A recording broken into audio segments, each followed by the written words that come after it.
đi mô này đấy miền Tây Hà khối bà đàng việc bảy khối cho hỏi chẳng về để bà đàng việc bảy vì thua ở passport đó là nơi đi mô bạn nơi đi mô nữa việc chlong khối vậy chẳng về để việc bảy bà đàng thua ở bà đồ này việc vừa lọt smart việc vừa bỏ bạc cho mùi nâng bỏ nơi đi thua ở nơi nó bị chlong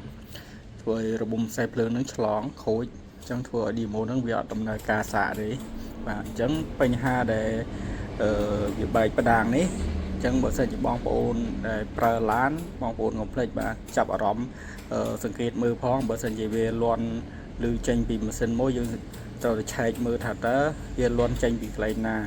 បើលន់ចេញពីកន្លែង demo យើងទៅឲ្យជាងគេឆែកមើលមួយសារទៀតហើយឲ្យគេបើសិនជាវាមានបញ្ហាផ្ដាងឲ្យគេដោះ demo នឹងចេញមកធ្វើការផ្លាស់ប្ដូរផ្ដាងទៅជាវាកុំឲ្យវាបាទប៉ះពាល់ដល់ខ្នើយ demo ហ្នឹងវាធ្វើឲ្យយើងចំណាយលុយច្រើនណាបងប្អូនអរគ្នាបាទអញ្ចឹងនេះជាបញ្ហាសម្រាប់ demo មួយហ្នឹងដែលខ្ញុំចង់បង្ហាញទៅដល់អ្នកទាំងអស់គ្នាបាទសម្រាប់demo មួយនេះដែលមានបញ្ហាបែកខូចផ្ដាងប៉ះពាល់ដល់ខ្នើយ demo វាខូចបាត់ហើយខ្នើយ demo ហ្នឹងបាទនេះជាខ្នើយថ្មីដែលខ្ញុំនឹងធ្វើការផ្លាស់ប្ដូរជំនួសខ្នើយ demo ចាស់បាទនេះឃើញទេសាច់របបខ្សែភ្លើងវាហ្នឹងគឺក្រាស់បាទភ្លើងក៏សាកខ្លាំងដែរ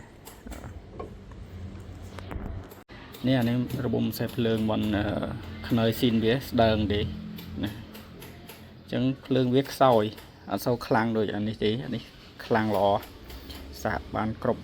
បាទយើងប្រើម៉ាស៊ីនជែកស៊ីនអីមកអេមអានេះយើងស្ទើរតិចដែរមិនវាចឹងវីដេអូខ្ញុំមានតែប៉ុណ្្នឹងទេចង់បង្ហាញដល់បងប្អូនអរគ្នាពីបញ្ហាបន demo មួយហ្នឹងដែលវា